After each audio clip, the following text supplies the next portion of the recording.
এই 20টি নিয়ম মেনে চলুন। প্রথমে সালাম দিন, তারপর হাসি মুখে কথা বলুন। দুঃখ কষ্ট চেপে রেখে মুখে হাসি ধরে রাখার চেষ্টা করুন। বেশি শুনবেন, কম বলবেন। তামাশা ছলে কখনো মিথ্যা কথা বলবেন না।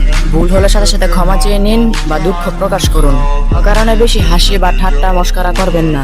ধীরে ধীরে গুছিয়ে কথা বলুন। আগে অন্যটা শুনুন, পরে নিজে বলুন। কোনো বিষয়ে তর্কে জড়াবেন না। মনে রাখবেন, তর্কে জিতা নয়, বরং তর্কে না জড়ানোই বুদ্ধিমানের কাজ। কারো কাছে নিজেকে শ্রেষ্ঠ প্রমাণ করতে চাইবেন না।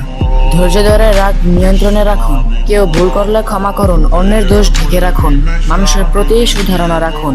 ছোট বড় সবাইকে প্রাপ্ত সম্মান দিন। কথা দিয়ে কথা রাখুন। পোশাক পরিষ্কার পরিচ্ছন্নতা বজায় রাখুন। সম্ভব হলে সুবাসিতা রাখার চেষ্টা করুন।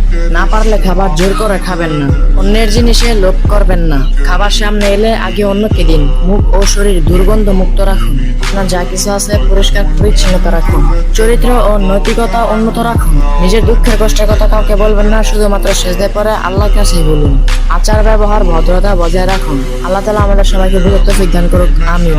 যদি ভিডিওটি ভালো লাগে থাকে তাহলে অবশ্যই একটি লাইক, একটি কমেন্ট করবেন। আর এরকম ইসলামিক ভিডিও পেতে আমার আইডি ফলো দিয়ে রাখবেন। সবাই ভালো থাকবেন, সুস্থ থাকবেন। আল্লাহ হাফিজ।